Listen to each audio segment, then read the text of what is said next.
Ralph Richardson smashes his role. He is maybe the best wizard ever, I think.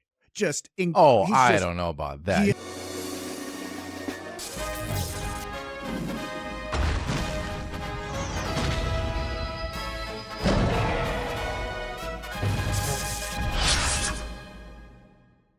This week on Nerd Legion, we discuss Dragonslayer back on our 1980s fantasy film marathon, I guess, review of every fantasy film from the 1980s.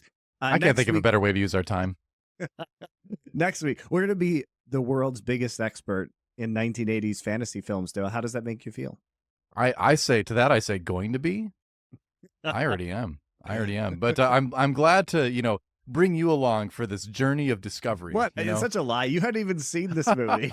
But I've seen many of the movies. I haven't seen this movie though, which is crazy because how in the world did this one slip under our radar, first of all? And I'm so glad I have now seen it. This is going to be a fun one to talk about. Yeah, next week, guys, we will be doing Mickey 17, which is Bong Joon-ho's new movie. It is science fiction, so we will be returning to the cinema in order to check that one out, so stay tuned for that. I know it's disappointing for you guys to take a break from watching potentially very obscure 1980s fantasy films in order to talk about the newest mega releases. And this one is probably going to be very good because it's Bong Joon-ho and not going to be mediocre to bad schlop like Captain America Brave New World. If it's not better than Captain America Brave New World, I'm going to be extremely disappointed. But it should be good. It should be good. We'll see, I guess. But I like Robert Pattinson. I like Bong Joon-ho. It should be a good time. Yeah. Let's talk about Dragonslayer, though, because I haven't seen this film, despite the fact that many major filmmakers cite Dragonslayer as a major point of inspiration for them. And it is a very strange movie in that it was a co-production of Paramount and Disney and is surprisingly grim and dark and gritty for the time period when this movie was produced. Well, it's weird because this movie is just kind of like tonally all over the place, right? Where one second it's like a happy-go-lucky fantasy adventure movie, and then the next thing that happens is like extremely grim, like you said. This like gritty realism, and you almost wonder if it's like the warring of these two studios, right? You definitely see some Disney DNA in here, and you definitely see some non-Disney DNA in here. So I'm trying to remember if this was around before Touchstone was created, which was sort of ended up being the studio that Disney owned that did the more, edgy, bigger kid kind of stuff, right? This might have been sort of like, and I have to go back and look, but this strikes me as sort of like Disney wanting to break out of the only kids, genre or whatever you want to say, but not really knowing how to do it yet. And so these partnerships were kind of the prototype for doing that. And it ended up weird. It didn't end up bad, but it ended up weird. I think I really liked this film for a variety of reasons.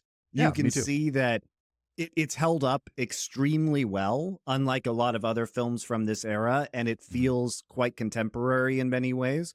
But there's so much to like about Dragonslayer, especially the look of it, the set design, the cinematography is extraordinary. The direction, the writing, the characters. If you think about the score by Alex North, the score is amazing for this movie. There are so many individual pieces that make this a head and shoulders better experience than a lot of the cheesier entries that I think are seriously flawed in our 1980s fantasy film review. It just stands the test of time extremely, extremely well. Behold, eggs fit for a king. Right. How many of you have ever seen a table fly? Yeah, it does sort of have a lot of all-star stuff going for it, right? You have Phil Tippett monsters, you have the use of go motion, which was sort of like a more modernized version of stop motion, which we saw, in the old like Ray Harryhausen era, right? And even to this day, compare this to Clash of the Titans in terms of visual effects. This is only 1 year released separate. Yeah, this Yeah. is released almost at the same time, and Hmm. yet these visual effects are so much better than the other films we've seen. And this was Yeah. actually the first film that Industrial Light and Magic did that was outside of Star Wars. So you can Hmm. see how advanced they were for the time. Yeah, for sure. I mean, gigantic sets, great detail and everything, good costuming, like everything production quality wise about this movie is really, really good. You mentioned Alex North, who did the score too, and he did the score for 2001: A Space Oddity. Space Oddity, isn't that that's not the one I'm thinking of? Space Odyssey. That's a whole That's the different thing. David That's not Bowie even a movie. crossover, That's Noah. yeah. I was gonna say that's music. I've got Bowie on the mind, I guess, but no, the rumor has it that this movie incorporates some tracks that were written for 2001 but didn't actually make it into the film. And so take that for what you will, but I thought that was an interesting factoid with this.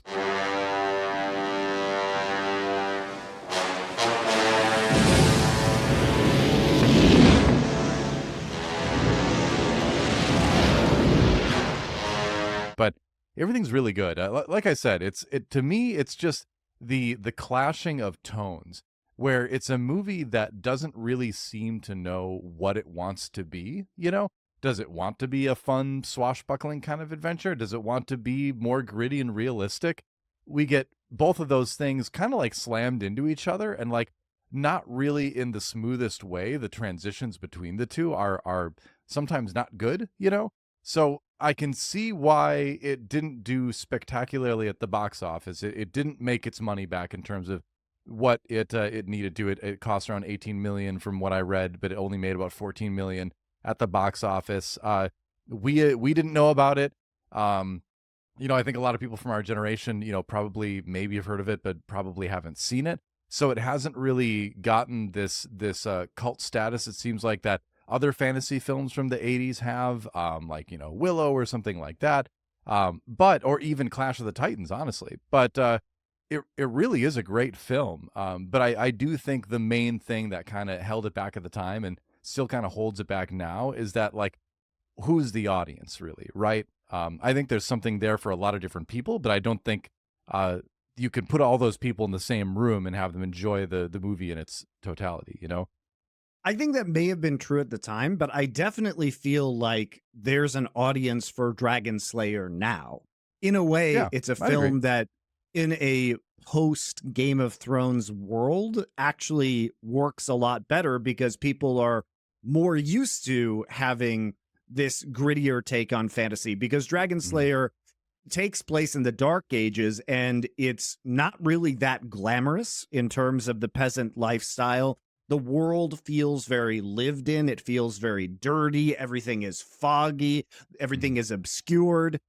It has more complex characters. A lot of the 1980s fantasy films that we watch, they're very cut and dried. This is the great evil, and this hero is going to go defeat the great evil.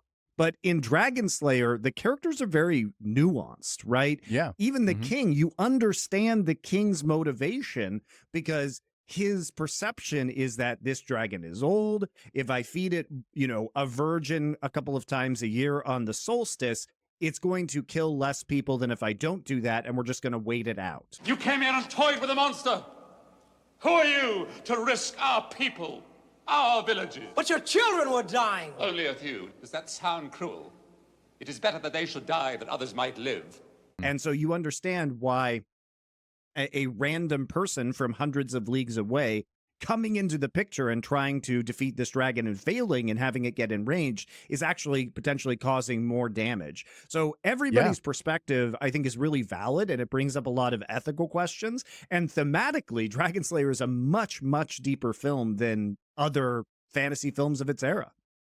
Oh, totally. Yeah. I mean, and I've always loved that type of thing where there is no like real villain, right? It's just different people with different perspectives, different levels of maturity. Everyone's coming at a problem from a different place, right?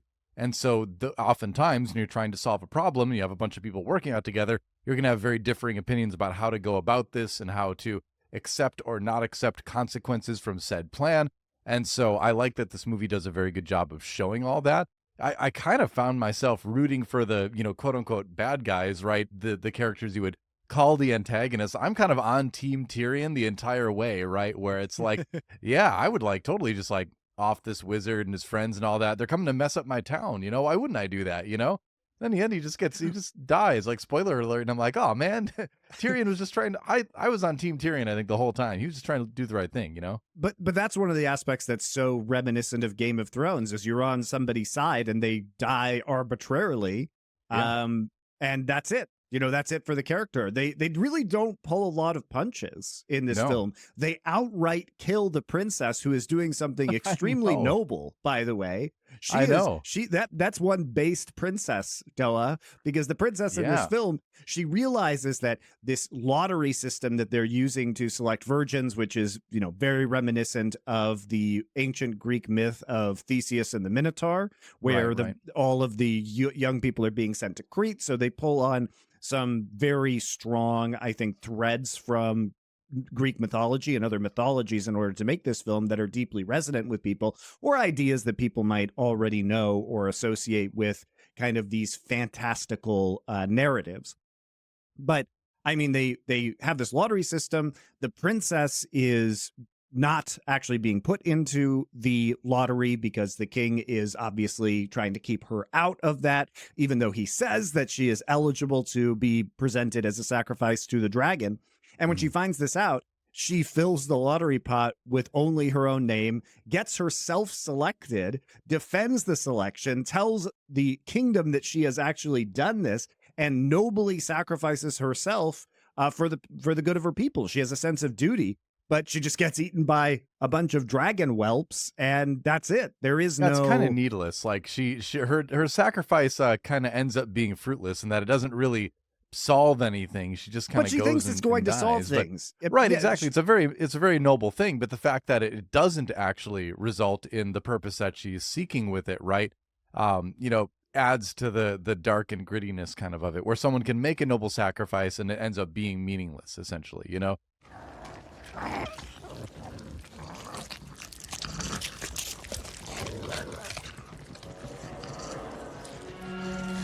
So yeah, again, like, you know, you've mentioned Game of Thrones twice already. I mean, we got to talk about the Game of Thrones connection to this movie, because they are many. And you know, George R.R. Martin has said famously that he's a big fan of this film and that it's inspired him a lot in name and content. You know, and if you watch this movie, you really do. You're really like, oh, this is kind of like if someone could say, show me a prototype Game of Thrones, like this would be a prototype Game of Thrones, right? Definitely had a big impact on George R.R. Martin, and he said it himself. You can see why. He even grabbed a bunch of names from it as well. The you know, the main female lead is named Valerian. You know, Valyrians in Game of Thrones. Very similar. Also, her father is a blacksmith making the amazing weapon that's going to kill the dragon. And Valyrian steel, anybody? Oh yeah, yep. I hadn't even thought of that one. That's another one. We already mentioned Tyrion. You know, there's little spelling changes. Yeah, the main antagonist is named Tyrion, right? We also have Vermithrax, the dragon, which sounds very similar to many of the dragon names that you hear in George R.R. Martin's work. And there is one named Vermithrax in House of the Dragon mentioned, I believe. Yeah. And clearly inspiring very similar dragon style names that George R.R. Martin came up with. So character names seem taken directly from this and used as fun little references within George R.R. Martin's work. And the dragon name Vermithrax inspiring many of the other dragon names that you would hear in Game of Thrones. Yeah. The entire like character naming system, it feels like was just kind of lifted for Game of Thrones, you know. Which is fine. I mean, a lot of authors take inspiration from other works. Sure. That's happened for, I don't know, thousands of years at this point. But it is fun to see, you know, with how big Game of Thrones has become, and that universe of the continent of Westeros and all that has become, that it's got such a strong connection to this movie that I think a lot of people haven't seen or you know, maybe even heard of, right? In our generation, at least. And also, I would say that the less glamorous takes on the peasantry are also, and the peasant lifestyle is very George R.R. Martin. It feels rooted in a more realistic Dark Ages world. And also, just the character of the king is probably the most George R.R. Martin character imaginable, because he is coming in with his own perspective and his own age and wisdom and duties of leadership. But you also see his negative qualities, such as the fact that he is a sad old man who takes the credit for the dragon kill at the end in a scene that could be taken directly from House of the Dragon, frankly. Seriously, I love that end scene. And I mean, we're going to go through the plot later, but just that end scene where he just walks up very solemnly because he knows his daughter's dead and just kind of, half-heartedly plants the spear in the neck of the dead dragon. And they're like, hail, Belisarius, Dragonslayer. All hail! Cassiodorus Rex, Dragonslayer! By the way, we have another great work of science fiction fantasy drew from this in the form of Rebel Moon, having the main villain, the emperor of the bad emperor of the universe. His name was also Belisarius. It was Cassiodorus, but in this film. No, it wasn't. There was a Belisarius in Rebel Moon, wasn't there? No, there's a Cassiodorus in this film. King Cassiodorus is his name. There's a Belisarius in this film too, though. Isn't there? There is. I have no idea. I did not hear that. Belisarius wore this before he died. You know, I actually saw him change lead into gold. I love Rebel Moon, guys. Have I mentioned this? Wait, I gotta find it. I mean, there is another emperor, but that's a whole different person. You've got Emperor Palpatine in this too. Ironically, playing a priest, which is kind of the polar opposite of Emperor Palpatine. I mean, I suppose you could say the Emperor is a religious leader of sorts for the dark side of the Force, but Ian McDiarmid playing shall we say, very confident priest. who I actually love that moment where he's trying to convince people that it's not a dragon. And then when the dragon shows up, he tries to banish it using Christianity, and it just immolates him. It's very funny. Yeah. Unclean beast, get thee down! Be thou consumed by the fires that made thee! Because it also kind of deals with that too, like the sort of rise of Christianity in Europe at the time and all that. It does seem slightly faux historical in that way, where this is supposed to be happening on Earth and all that, but it's kind of funny how that all interacts with things too. And yeah, I mean, Ian McDiarmid, who, honestly must have gone like right from making this film into Return of the Jedi, so what a change of pace for him. That's pretty funny. And the structure of this film is pretty simple, guys. So it starts with a sorcerer being begged by this entourage of peasants who are being terrorized by this dragon to come free them of the dragon. The sorcerer ends up dying, surprisingly, as a test to see if the sorcerer is powerful. But we find out later that the test was actually very deliberate, because he resurrects himself because he knew he was too old to make this very long journey by foot in order to kill the dragon, which is one of the best, I think, twists and very interesting twists within this film. How far can you get? A league or two? I'm not worried about the road. Yeah. And so his apprentice, Galen, is the one who takes over, undertakes the journey, attempts to defeat this dragon, has the run-in with the king, where they have differing goals, because the king is trying to play it safe and minimize the damage, even if it costs him these sacrifices from members of his kingdom right now. And Galen is a bit of a cocky, unskilled, blowhard sorcerer who is very convinced that he's going to be able to take on this dragon, and has some help from Valerian, this woman who's at the start of the film disguised as a man, and whose father is the blacksmith that creates the Dragonslayer weapon that enables him to, try and take it down. But ultimately, the resurrected sorcerer is the one who does the damage.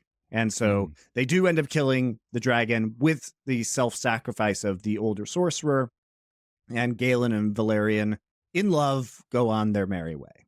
I mean, Galen just kind of goes around and gets people killed, is basically what he does. That's kind of his character in a nutshell. But the biggest problem I've got with Galen is that he's played by Peter McNichol, who's a great actor, but I just cannot unsee Janusz from Ghostbusters 2 that entire film when I'm watching him, because it's the same guy. If you've seen Ghostbusters 2, you know the character, and he's a very memorable character in Ghostbusters 2. So seeing that face on our protagonist, on our Luke Skywalker, quote unquote, of this film, it just does not work for me at all. And so that was very distracting the entire time, because Ghostbusters 2 is such a big movie in my childhood. So sorry, it's not your fault, Peter McNichol. It's just kind of you're a victim of a prominent role in a movie in the future, you know? Yeah, I mean, also Dracula Dead and Loving It, where he's Renfield. He tends to play these, I would say he tends to play more character roles on the side, which is why it's a little weird to see him in this role. But I don't, I wasn't a big fan of him in this role, even though I do think he can be a very good actor.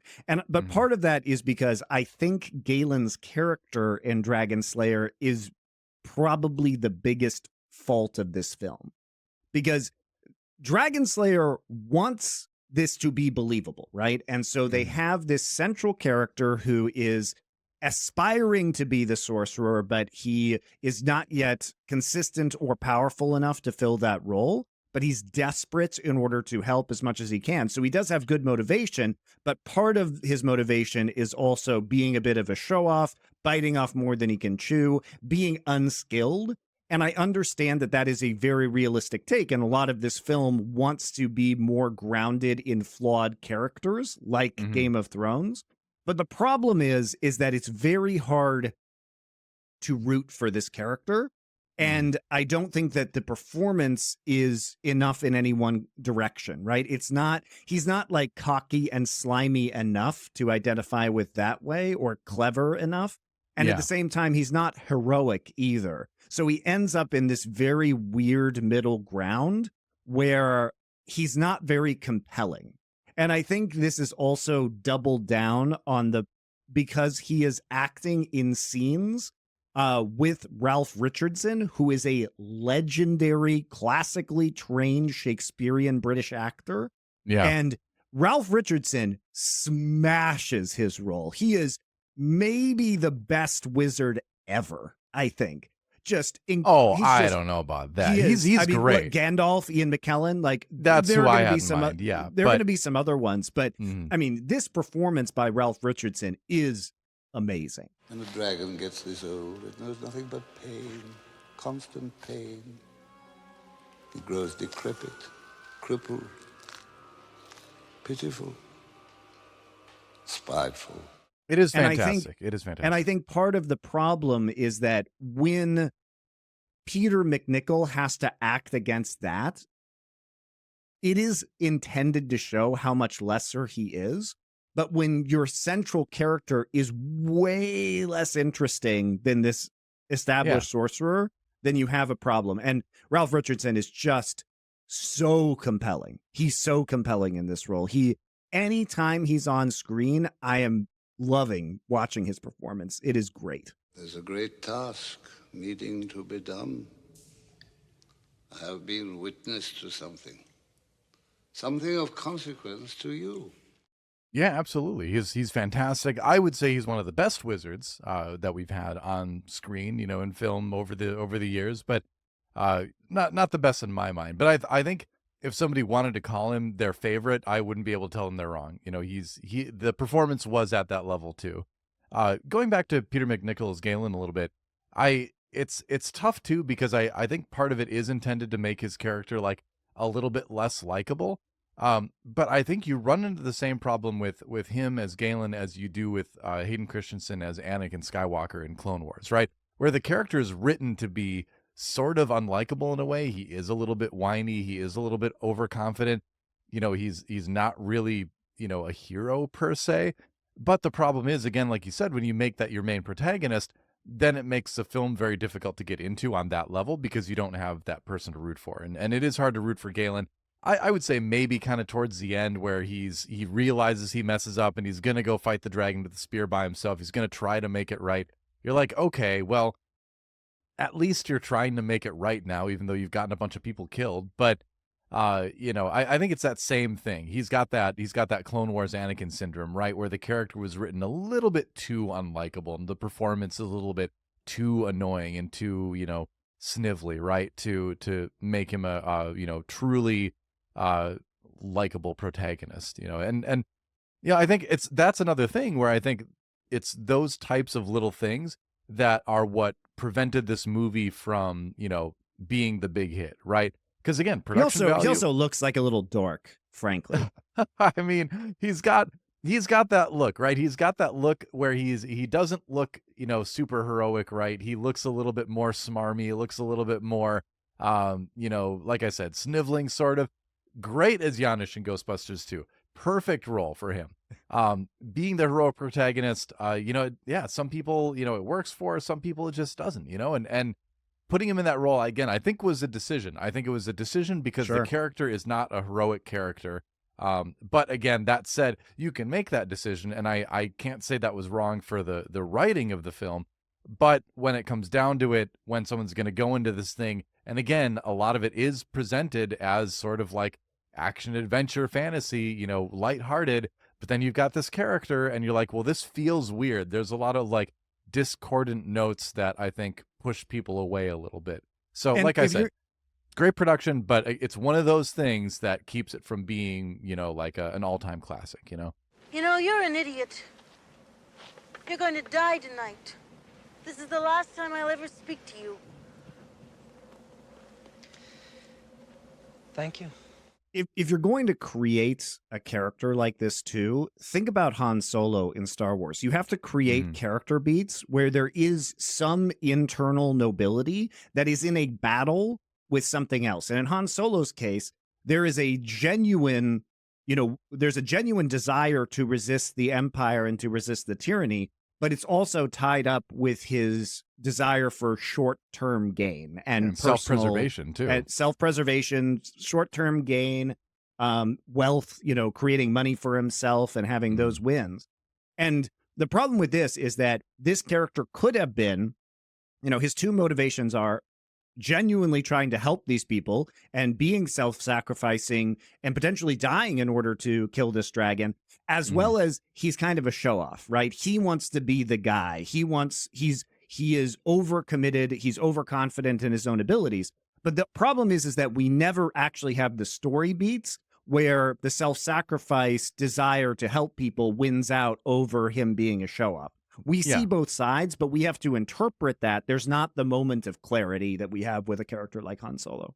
Well, the other part of it too is that you have to have the level of heroism and redemption equal the burden of sins in that case, and they just don't do that, right? He gets, theoretically dozens of people killed with his cockiness and his idiocy, right?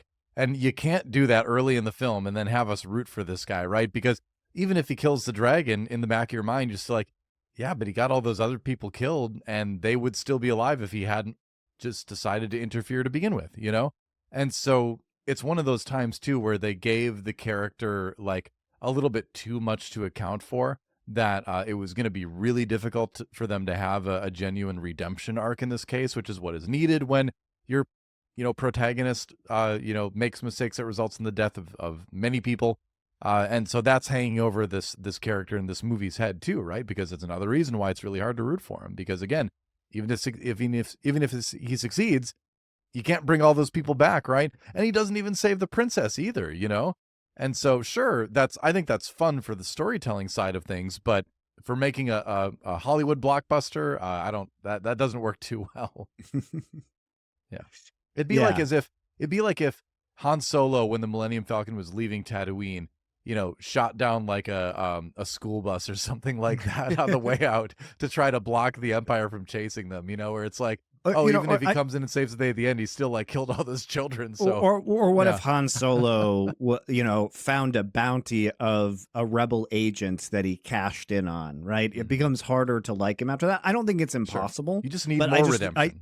You need more redemption, and you need that moment of self-reflection and realization, and it just doesn't happen within this movie. And so I don't blame because I know that Peter McNichol can be a good actor from his other films. I don't blame this. I mean, it is a weak performance, but I just don't think he's given the right character via the writing. And I think that ultimately that is the biggest flaw of Dragonslayer, is that, you talked about the confused tones, but the confused tones, I think, are caused particularly by the arc of the main character, and it just isn't as satisfying as you would hope.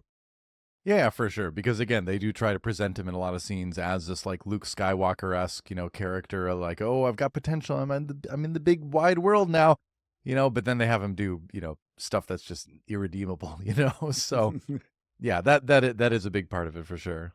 Yeah. By the way, in the Luke Skywalker comparison, I think also if you look at his character arc, he does actually realize that he needs training at some point in time after he faces Vader in Cloud City, and then he goes to Dagobah to deal with Yoda. Yeah, and in the Cloud City thing, he doesn't end up getting anybody killed. He loses his own hand as well, so he like pays a price for his hubris, as it were. So that's where they do it right, where he makes a mistake, but right away we see how it doesn't go as badly as it could have gone, and he ends up paying for it anyway. So you're like, all right, well, he got what he deserved there. And he I only suppose, put himself in danger, technically. For the most part, yeah, So it is that kind of thing, right? So yeah, I agree. It's tough to I think he learns when his motivation for leaving Dagobah is that he leaves too early to go seek this confrontation, and he learns something in that process too, because he wasn't ready, right? He wasn't ready for this encounter. And the other thing to add to that too is that he's not saying like, oh well, I can beat Vader. He's not that strong. He's going clearly to help his friends, because he feels his friends are in danger, and that's his primary motivation, right? So he's not motivated by cockiness. He's overconfident maybe, but that overconfidence is based in wanting to help his friends. So it's a more forgivable overconfidence, versus Galen, who's just like, yeah, I'm going to be a sick wizard too. Like, watch me. And then it's like, oh crap, like a bunch of people died, and whoops. Guess I wasn't. Sorry. It's too bad, because there are some scenes in this film, such as when he's trying to levitate the table and he's just complete shit at it, that are really funny. Yeah. And totally, by the way, gives credence to Tyrion and the king's point of view, because totally. You see this clown show up and just like can't even levitate a fucking table, and you're like, you think you know what's best for my kingdom? How am I supposed to have confidence in your abilities? Because if you fail, the results for me and the people that I have a sworn duty to protect are disastrous, right? Yeah. So it's a great scene. I think you're nothing but a boy. An apprentice. Well, again, like poor Tyrion, he's basically just used by Ulrich to fast travel to the other kingdom, essentially, because like he's the one who tells Tyrion, he's like, yeah, stab me, I'll be fine. And so Tyrion's like, okay, sure, and he stabs him. He's like, oh, he's dead. Whoops. And then Galen's like, I'm gonna kill you for that. He's like, Tyrion's like, but you told me to do it. And then sure, Tyrion kills Hodge, but I think it's more of a sense of like, all right, these people are going to seriously screw up my kingdom. I have to stop this threat. You know? So again, in my mind, the protagonist of this film is Tyrion. He is not an antagonist. He is the protagonist in my heart. I also Tyrion. They never do tests. Not many real Ds either. But comes a doubter. Why, then it's the wrong day. The planets are not in line. The entrails are not favorable. We don't do tests. I also really like the way that Tyrion dies, because the mistake he makes is something that a seasoned soldier would make, in that totally. he's in a fight with Galen, and he doesn't know that Galen's spear is so sharp it can pierce through like a 1 foot thick pole. He thinks he's totally safe, but it's not a normal weapon. He brought standard warfare to a magic fight, but he didn't know it, So he dies, being kind of like once again duped by the magic. So, again, poor Tyrion just is trying to do the right thing and then keeps getting like magic hated. I don't know what you want to call it, but like I just feel bad. I feel remorse about Tyrion. He was just doing his best.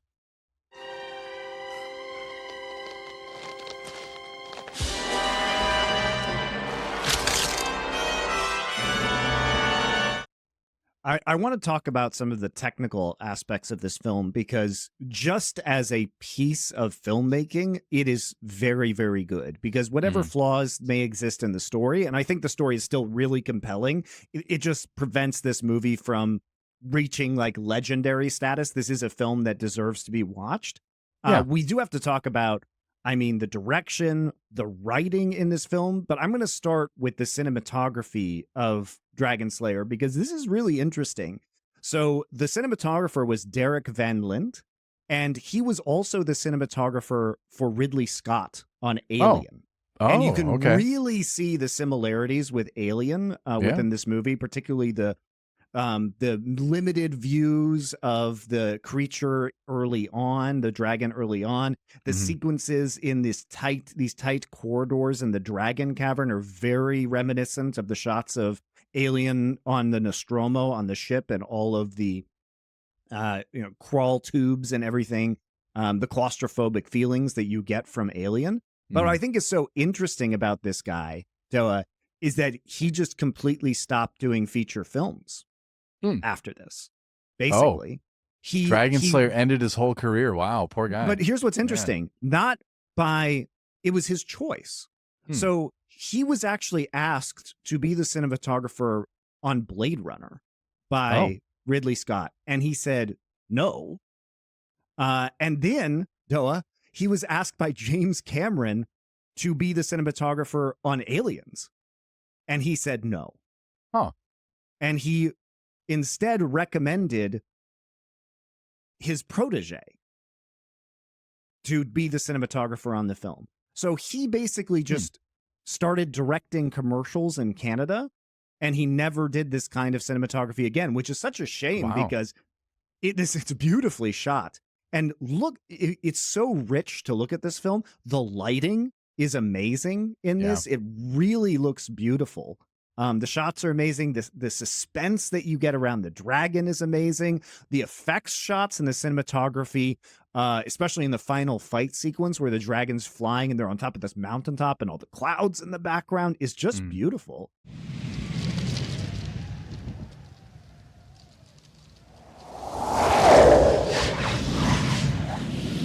So I feel really sad, actually, that Derek Vanlint never chose to do these films. And think about it. Think about what his legacy could be if he had done Blade Runner and he had done Aliens. The cinematography is still good on those movies, very good. But I wonder how different it would be with him because I think he's just extraordinary. Yeah, it's interesting because you never know what's going on for someone. You know, it could have been a thing where like he just wanted to live in Canada, had some family reasons bringing him back here, and just fulfilled, and he was fulfilled by doing those commercials. Who knows, right? But he certainly was great. It seems like I loved a lot of the exterior shots with the big landscapes in the background, and a lot of that was a combination of real landscape and then matte painting, which just it worked really well in a way that I haven't seen it work in a long time, where the blending from landscape to matte painting was really kind of like undetectable in a lot of these scenes. It's great. Where I went and I was reading about it, and I was shocked by the number of matte paintings they used in this, because I was like, no, they couldn't have used them in like that many scenes, but apparently they did. And the thing that really stood out to me was the sets, especially like the Dragon's Lair, where they're in that kind of like underground lake area with the flame, and just the size of it and the amount of like manufactured rock, like foam rock there must have been in that. Like that must have been a gigantic set, and to rig it all up to like have flames coming out of the water and everything like that, like really remarkable set pieces and all that. And that was really fun to watch. Speaking of the flames, they actually used World War II flamethrowers to shoot all the fire in this, which is like very fun. But I can imagine, I mean, just purely from the effects perspective, like we talked about the cinematography, this is a beautiful, from sets to costumes to props to cinematography. This is a beautiful movie to look at. Yeah. I was so surprised at how good looking this film was. The dragon also looks amazing for the time, and all the effects that they put into that. But it must have been really shocking to go see this movie in 1981, because coming off of Star Wars, which obviously did a lot for science fiction effects, and having this be, as I said earlier, the first non-Lucasfilm work that Industrial Light and Magic worked on, this would have been shocking, I think, for the time, because compared to the other fantasy films we have discussed on this show, even films like Willow that came out later, this just looks so good.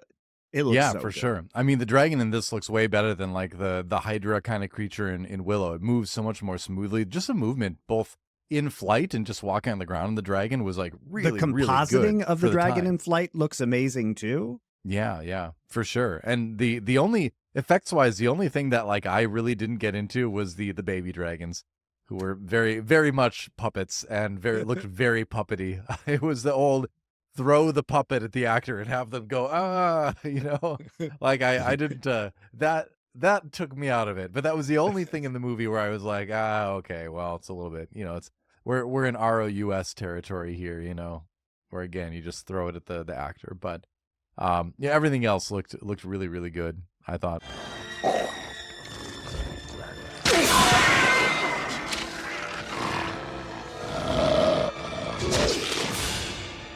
I thought the magic looked pretty good. Those effects were pretty strong.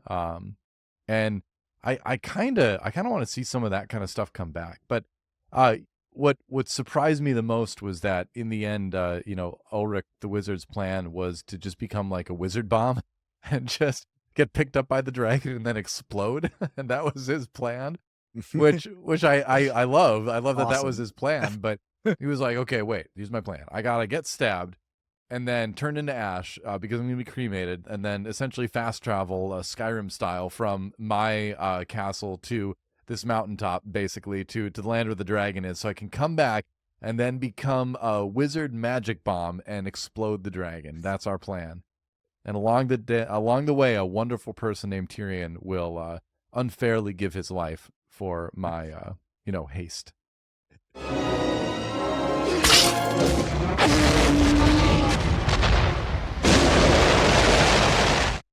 I think that plan is awesome, though, because it really is cool done twist. with no explanation at the beginning, because he says, you need to get this specific dagger, and then he just allows himself to get stabbed with it. And he uses magic to prevent Galen from stopping it from occurring by locking him in the wizard tower. Yep. And I love how it just isn't explained until he chucks his ashes into the burning lake in the dragon's den. And then we have that Gandalf the Grey to Gandalf the White moment. We have the Ulrich the Grey to the Ulrich the White moment with his fancy clothes and his still a snake on his head, which, by the way, shout out to his snake hat in the first scenes of this movie.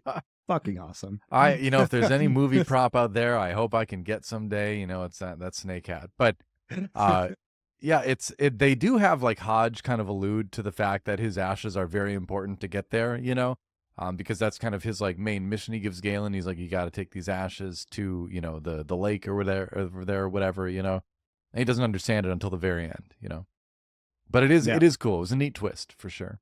It was a great twist. And I appreciate that they just didn't explain it at the beginning. Like, you have a feeling that something's weird about this whole thing, but you don't expect it to resolve in that way. Yeah. And it also is just it's a well-written script, because they literally mention when he's leaving, they say, how are you going to walk there? You're too old, dude.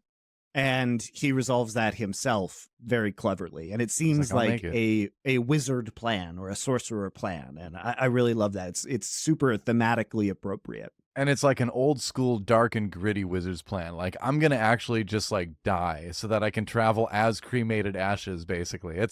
I love it. But what was I? Oh, I had something and I totally forgot what it was going to be. Oh yeah.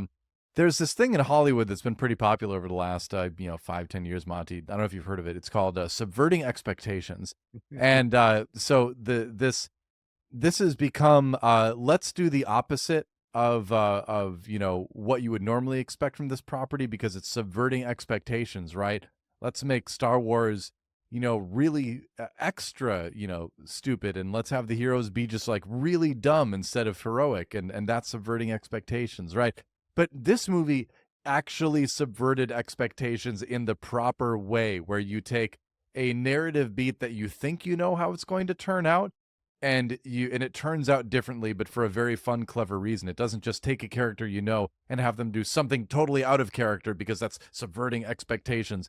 My example of this is how we have the character of Valerian, who has been masquerading as a man for her whole life to avoid being put in the lottery, basically.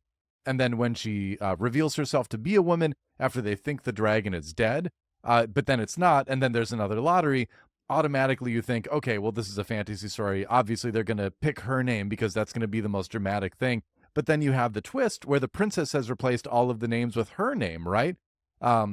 Which is kind of like a double subverting expectations thing, where you have the princess be extremely noble and altruistic, where you, in a lot of other stories, she'd be like, oh, well, at the very least, I'm just not going to mess with it because I don't want to die. Or at the, more commonly, oh, I'm going to be, the stuck up nobility person and be like, fine with that. That happens. And then the other twist where, the female lead doesn't get picked then, which in a lot of other stories you would think that would happen. And that, my friends, is how you properly subvert expectations. Because again, let's review. We took a story beat where you think you know how it's going to go, and then it goes a different way, but in a way that enhances the story, versus taking a character like Luke Skywalker, who was all about hope, optimism, and believing the good in anyone, and then deciding to just make him a depressed old hermit who was going to kill his nephew because maybe he was going to turn out bad. You don't subvert expectations by just taking a character and completely changing them with no explanation of why this happened. You take a story beat and you modify it in a way no one's expecting to, enhance the story, right? So I thought that stood out to me, where I was like, hey, this is that thing that a lot of people are trying to do right now and getting wrong. They should go watch Dragonslayer so they can get it right. Yeah, and I think that's what's so compelling about this. And the writing is very clever. Mm-hmm. And if you look at who wrote this movie, it was the director Matthew Robbins, as well as Hal Barwood. And I found something very interesting about Hal Barwood, Doa, which is that he's got a great name. He actually was the director and writer on one of my favorite adventure games of all time, which was Indiana Jones and the Fate of Atlantis. Oh, okay. Which is really interesting. So this guy, he worked a lot with LucasArts and some of their adventure games in the early days. Yeah. And he also worked with Spielberg as a writer on the Sugarland Express.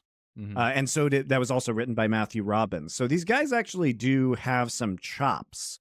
Also, Guillermo del Toro, who was... Hold up. He wrote Big Sky Trooper, which was one of my favorite SNES RPGs. It was very weird and quirky. Like, two people out there know what I'm talking about, but he wrote that too.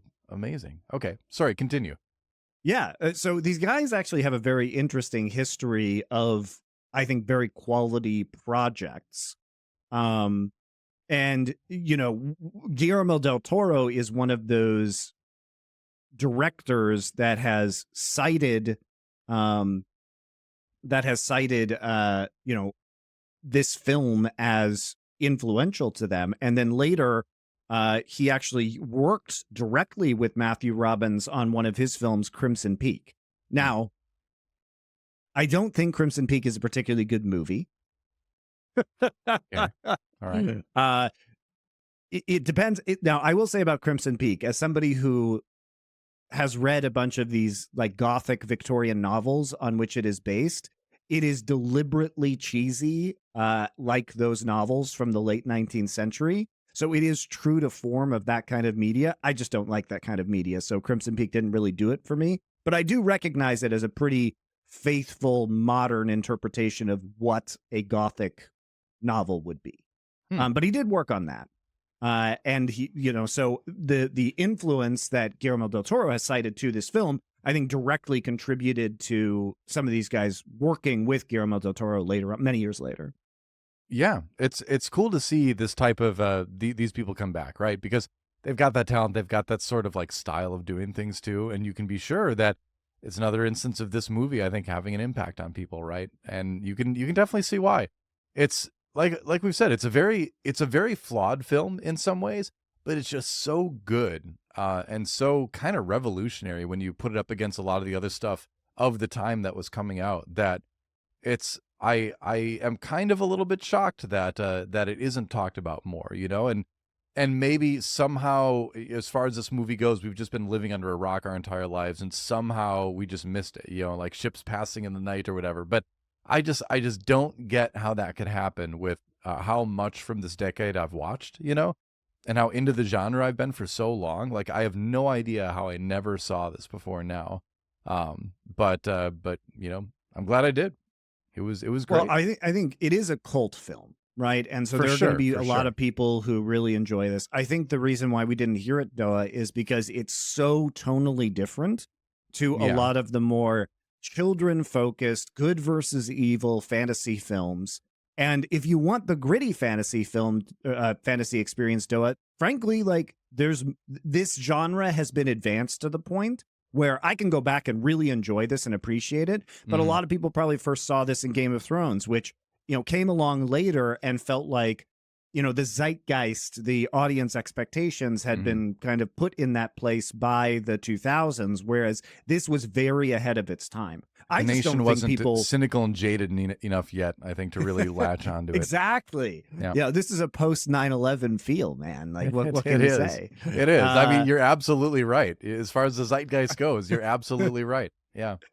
So I think this just probably didn't appeal to people who were looking for more escapist fiction at the time. And it's really good. And if you guys are going to watch it now, I would strongly recommend seeing this movie. There are two films that we've seen so far in this arc of going through every single 1980s fantasy film that I think are really worth your time. One of them is Excalibur, and the other one is this one. Yeah. And I think as far as just seeing something interesting that you've not seen before, this one is the top of my list so far in terms of movies we've watched for the series. As far as like, you need to go and see this. My last notes are, I like the Shadowfax cameo at the end, where and this is another like dumb thing about this movie. It ends like a sitcom episode where it's like, oh, I wish we had a horse. And then Shadowfax just appears from over the hill and he's like, ha ha ha, there's a horse. I just wish What? we had a horse.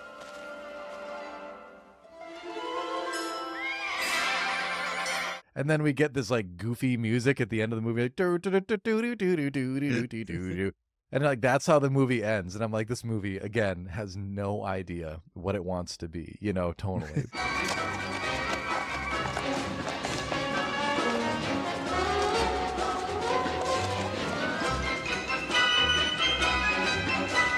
But well, right to the very end. There's a couple implications about the end that I think are interesting, but I agree the way it's done is pretty lame. Yes. So there's two kind of interpretations. One of which my wife was watching it with me, and she said, "Oh, that's Ulrich the Sorcerer." So the implication is that the horse has, Ulrich the Sorcerer in his explosion, he has transferred his soul to the horse, and he's ride the horse. me, Galen. Which I think is kind of funny. The other implication is that weird, but okay. Obviously, this is cheesy, but it does line up, which is that even though the amulet hasn't been destroyed, the power is now within Galen, and it's his magic that calls the horse as he desires it. The Space Jam ending. He had the skill all along. It wasn't the power was juice. within you. Yep.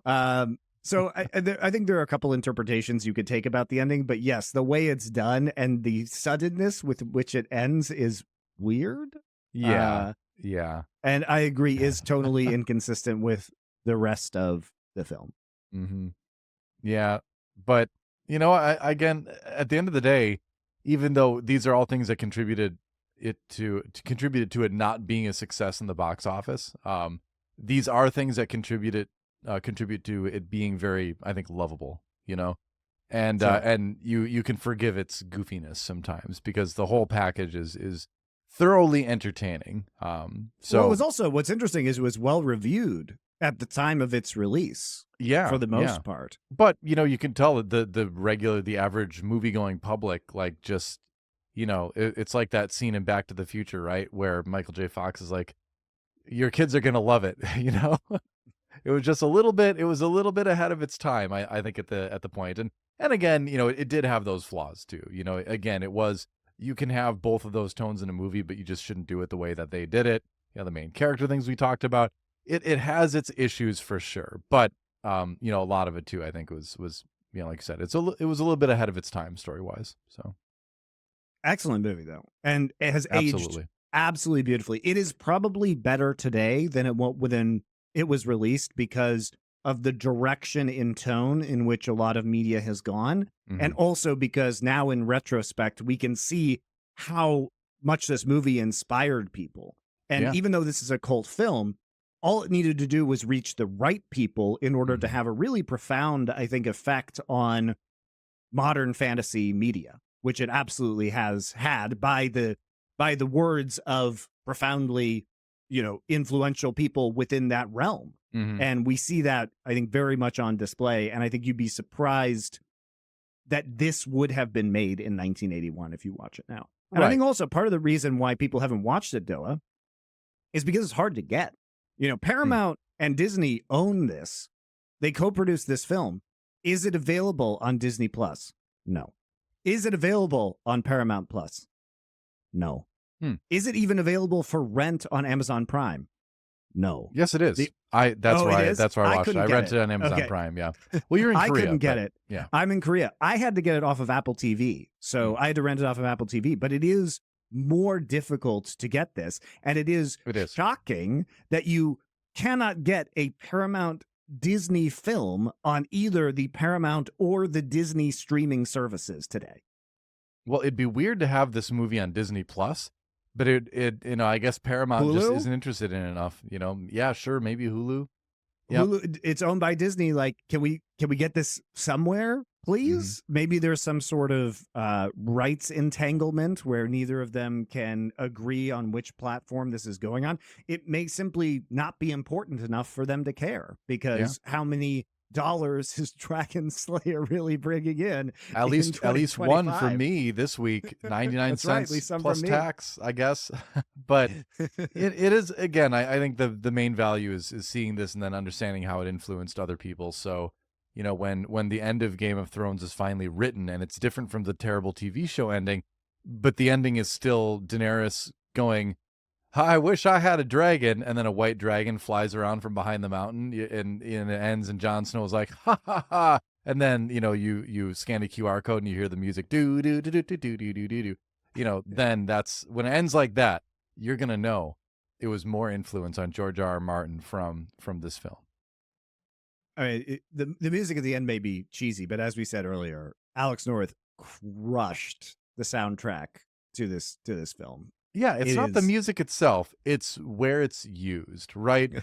You wouldn't, you wouldn't play Baby Shark in the middle of somebody's funeral, right? So it's not that Baby Shark is a bad song. It's very effective on many toddlers, including mine right now, multiple times a day. But I wouldn't recommend it in the middle of a funeral unless they were a big Baby Shark fan. I don't know, Pink Fong fanatic or something. But I think most of the music is used extremely well in this film. And it really is one of the elements that elevates this movie. Because any scene that doesn't involve Galen is a banger, basically. I mean, many of the scenes that do involve Galen are bangers also. We shouldn't be too hard on Galen. It was, again, I think it was partially how that character was written. I think Peter McNichol's a fine actor, but it's just kind of a mismatch. It's like Christopher Walken in Dune 2. Christopher Walken is a fantastic actor, but Dune 2 is not the place for him, and that was just not the role for him. So it's a similar thing, I think, where great actor, just not the right fit, I would say, and also not a very effectively written part. So there isn't much acting to be done in this role, actually. Which is the problem. But I mean, everything about this visually is extraordinary. The soundtrack is extraordinary. There's a million reasons to watch this. It's a very compelling world that they've created. And Dragonslayer is just great, man. It's just a really genuinely very good movie. And hopefully you guys take your advice and check it out. It's not very long. It's like an hour and a half standard. It's like an hour and a half long, 109 minutes. So it's a little short of 2 hours. That is short. Wow. Yeah. Yeah, it's very digestible and the pacing is great. It moves along really nicely, has a lot of fun twists and moments in it. Ralph Richardson is spectacular as Ulrich the Sorcerer. Just a really, really good movie. Yep. I don't have a lot more to add. I mean, I'm glad I saw it. I look forward to a lot of the other films we're going to see in our big 80s fantasy marathon, but this is definitely, I think, going to be one that's going to be in the top 5 at least by the time we're done with all of this. Yeah, for sure. I think, guys, we are going to do Mickey 17, which is a contemporary release next week. But after that, we've alluded to this before. We have Ator the Fighting Eagle, Sorceress, Beastmaster, Conan the Barbarian, and the Dark Crystal are the next films that we're going to be looking at in 80s fantasy. So you won't want to miss those because they're all either hilarious or really good. Or a combination of the two. Yeah. Or both. So we'll see you guys next week for Mickey 17. Till then.